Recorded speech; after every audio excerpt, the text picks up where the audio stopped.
Welcome to another edition of Wings Weekly. Jay Klein Connect, once again, joined by head coach Scott Langer. And coach, your Wings swept the Toros here at the Odie over the weekend, 5-2 Friday, 5-4 on Saturday. A solid weekend that had guys stepping up and filling roles, something that you talked about them needing to do. And it felt to me like they did a pretty darn good job of that. Brought plenty of energy in front of some great crowds both Friday and Saturday night. As a coaching staff, you've got to feel pretty good about the way things went this weekend, huh? Yeah, we had to juggle the lines there midweek last week, and get away from what we've been going with, with the suspension of Brad Belisle. So I thought we created some depth and guys went into roles they weren't used to, but I thought they played extremely well. Yeah. Well, and specialty teams, a big part of it too. Excellent on the weekend. The power play was 5 of 12. With 4 power play goals on Saturday night, and the penalty kill giving up just 1 goal on 9 chances. So a big weekend for specialty teams too. Yeah, and at this time of the season, it's a great time to have your specialty teams playing well. And I thought it was definitely a difference maker against Minot. They've done a pretty good job on their power play in the past against us, and for us to be able to shut that down, and then obviously to find a way to exploit them a little bit on the power play was great. So, it was the specialty teams have been a huge part of the last 3 games. We were able to beat a really good Minot team at a crucial time of the year, 3 in a row, and it was a great time to see those teams step up. Well, and we'll talk about Central Division standings here in just a bit, but like you said, being able to beat Minot, who was coming into the weekend in second place in the Central Division, and had been playing pretty solid hockey but and we talked about in weeks past about letting off and all that kind of stuff.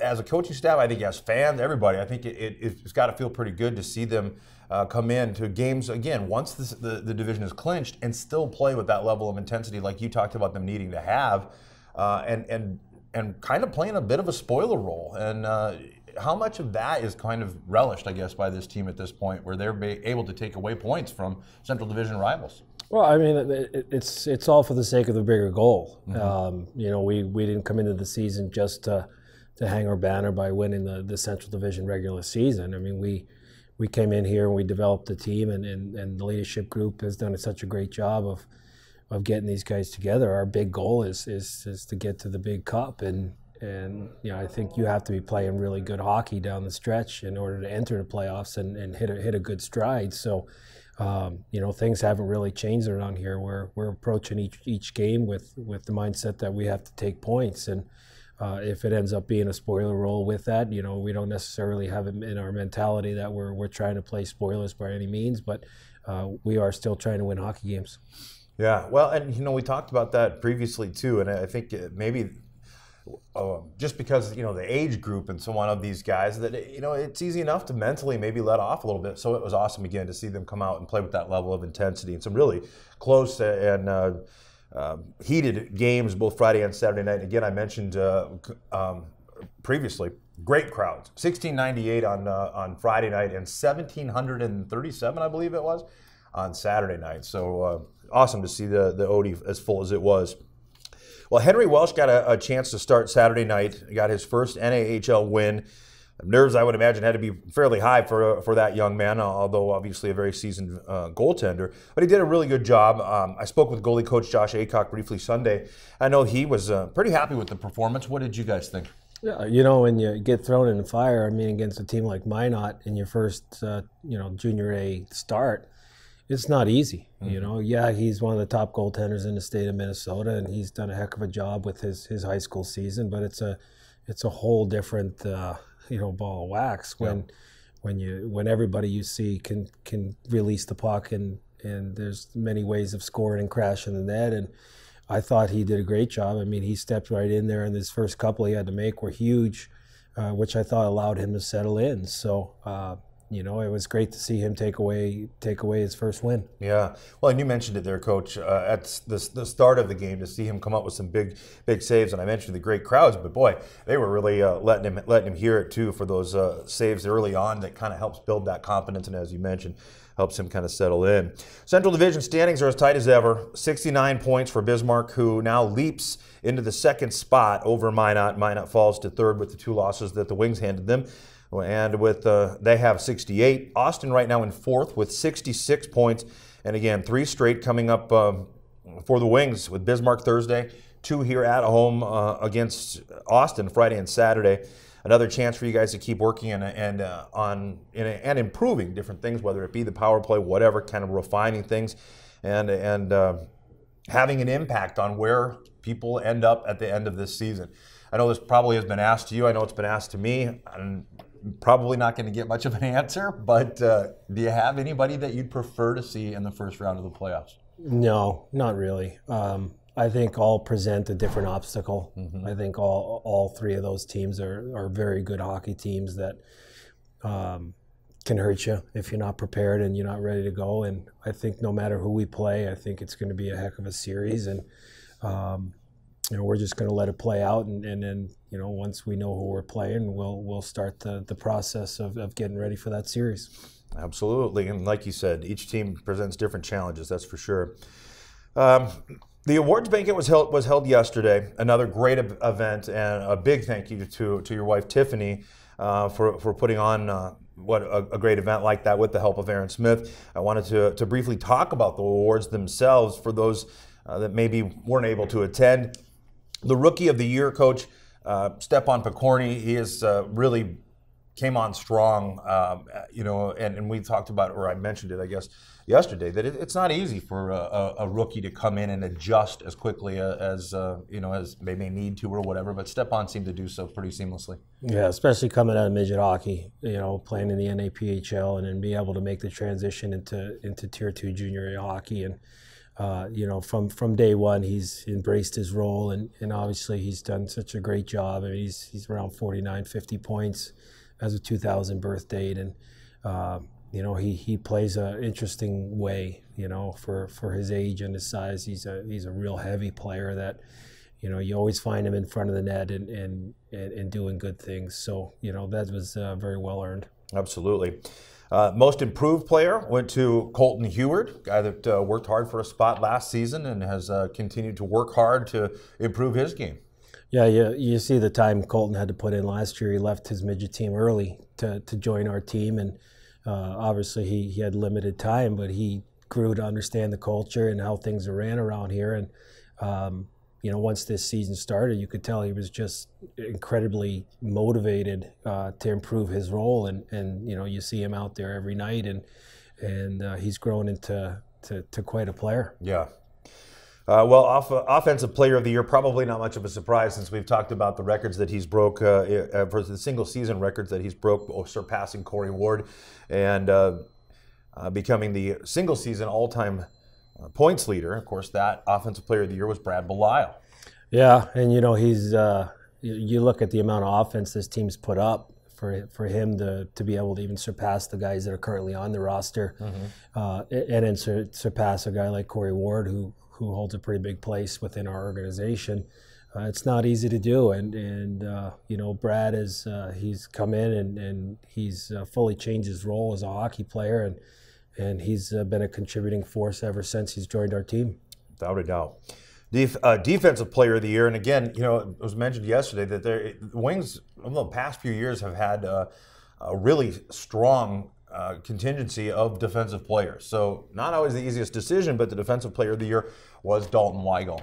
Yeah, and you look at his leadership and his passion he plays with every night, and even with his offensive skills and the amount of points he's put up as a defenseman, he also takes a lot of pride in defending, and he blocks a lot of shots, and he's good on his one-on-ones, and he plays some major minutes. He plays the big minutes of the game when you really need a guy to shut teams down. He can do that as well. So very well deserved for Dalton. 2 Hard Hat Awards, which I think says a whole lot. When you can't determine who works the hardest at a given day or night, it's a good problem to have, Coach.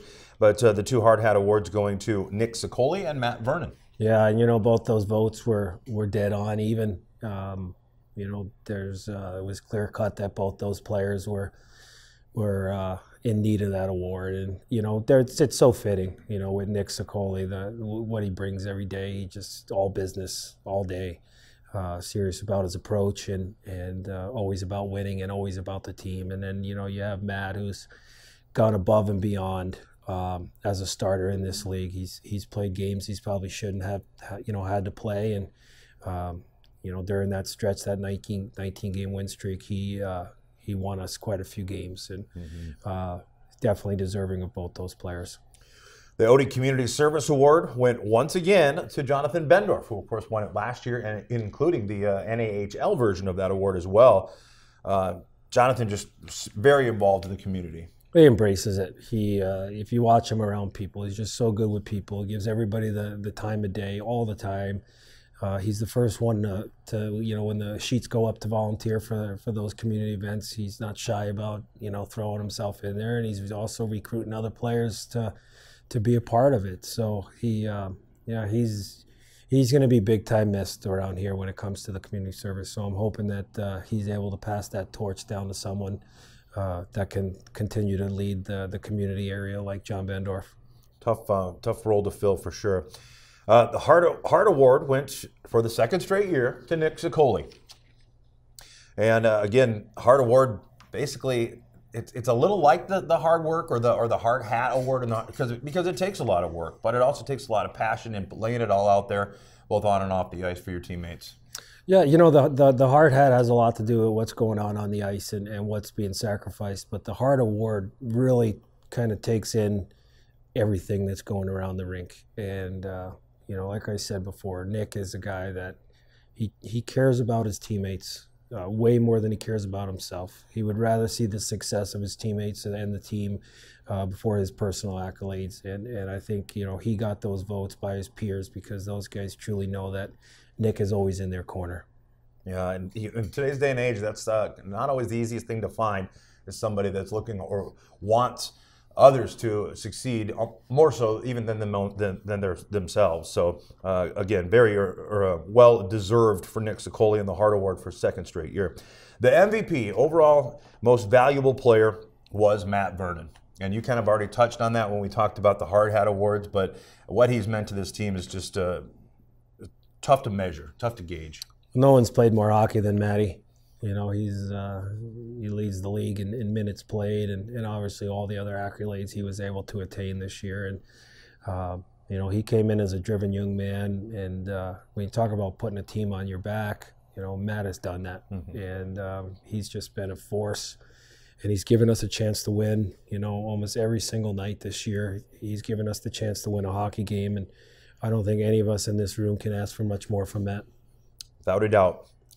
The Nancy Odie Merit Award went to Stacey Wassam. Of course, her role has changed at different times over in the 9 years of the existence of the Aberdeen Wings. Been a billet mom. She takes a lot of pictures, great pictures.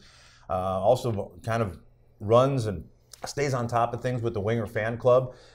So again, congratulations to Stacey Wassam, another well-deserved award. Coach, yesterday was another opportunity to recognize some of those players that are moving on after this season. Including Brad Belisle, John Sladek, Adam Pitters, Michael Perrone, Jonathan Bendorf, Nick Sicoli, Max Salpeter, Tim Mikowski, Dalton Weigel, and Matt Vernon. And you look at the list of those 10 guys, and there's a lot of big roles and important pieces to this team. As a coach, as fans, whatever, it's tough to see those guys go, but we certainly wish them the best. Yeah, but they've done a great job, all those guys, and they've really helped our organization strive, and they've all been leaders, and they're going to pass it on to the guys that are coming in, the guys that are coming back next year. But that whole group right there, I mean, it's just a special group all around this year in the locker room, and it's the reason why we've won 42 hockey games. But to see those guys have to leave soon, but they're all going on to bigger and better things, and that's what our organization's all about. Without a doubt. One of the things that I took away from yesterday was when each one of the players that won an award took the microphone and had an opportunity to thank the Odie family, coaching staff, and of course the teammates, the boys, so to speak. One of the things that really stood out to me was that each and every one of them said, "We're not done yet." And Brad Belisle said, "This is all well and good. We love it, but doesn't mean anything until we hold that cup over our heads. And I thought that was pretty cool. It felt like there were people ready to run through walls listening to Nick Sicoli and Colton Heward and Brad Belisle when they talked about how this season does not end here, and there's a lot more yet to achieve. Pretty cool to see that kind of determination and passion from those players. Yeah, it's a belief. You know, we all believe it in here, and we know how tough it's going to be when we enter the postseason. And there's a lot of adversity that comes with being in the postseason. But I truly believe that this group can handle it. Okay. Well, Coach, I won't keep you much longer here. Again, we've got the 3 games coming up. Bismarck on the road. They're in Bismarck on Thursday. Then Friday and Saturday back here at the ODI Center against Austin. And we'll talk times and doors opening and so on coming up in just a little bit. But I appreciate you coming on and talking to us a little bit here on the show. And we've got a player that will be joining me in the second portion. But again, thanks for your time, Coach. Thanks, Jay. All right, we'll be back with the second portion of Wings Weekly coming up after this. Let's make a taco. No, seriously. Start with a tortilla, soft tortilla. Warm it, kiss it. Don't kiss it. Chicken? How about tequila lime chicken? Now we're cooking. Slice this, peel that, snip those. Salsa? Verde. Cheese? Cotija. Oh, forgot to mention. Guac. That's better. See, anyone can make a taco, but we're not anyone. We're Qdoba, and these are knockout tacos. Qdoba Mexican Eats. Choose flavor. Welcome back to the second portion of Wings Weekly. Once again, Jay Kleinknecht with you. And now joining me, as promised, one of the players, Zach Bauer from Lakeville, Minnesota. Zach, thanks for taking some time out of your day to join us on Wings Weekly. Thank you for having me. No problem. You know, it's easy for me when I got a guy on that hasn't been on before. I have to work a little harder when they've already been on maybe once or twice, because then I got to come up with clever questions and stuff. But I can just ask you the same kind of questions. We're like, when you first come to Aberdeen, what are your impressions of the community as a whole, of the OD, the crowd when you come here and you know you're dress clothes or whatever, you're watching that first game, you're going, wow, this is kind of cool. What are your impressions of the team in town as a whole? I just think the team and the town, I mean, it's pretty cool to see the town coming to these games. I mean, I was with Minot before, and I did nothing like this with the town coming. Even with the team, this team really cares about each other and wants to win. This team's a special team. So I've never been a part of something like this, and it's very exciting to be a part of an organization like this. Well, you know what? You just segued into my next question, which was going to be, of course, we know that you played, I think, 7 games in Minot, right? Yep. And I think, and I'm sure it's happened at some point, but I can't recall a time that we've had a player come from another Central Division team and land here with the Wings and play. Like I said, it's probably happened. I just can't think of any time off the top of my head. So what is that like? First of all, it's weird going back up to Minot and playing, but then on top of it, it's like comparatively, as you mentioned, never had a team like this, never been a part of that. That's awesome to hear, because I think, and I know that Coach Langer and Hill, everybody feels like this is a special team that you guys have together. As they mentioned, the family looking out for each other, playing for one another, that band of brothers kind of mentality. And I've seen it year in and year out. We talk about that, about how close the team can be. But man, this one especially just really seems like you guys have really completely bought in. So what is, I guess, maybe that's impossible to do, but how can you compare it to other teams and other places you've been to? I mean, it's hard to compare. I mean, when I was with other teams in the North American Hockey League, I mean, it didn't feel like there was that family, when you come into the room, everyone's here for each other.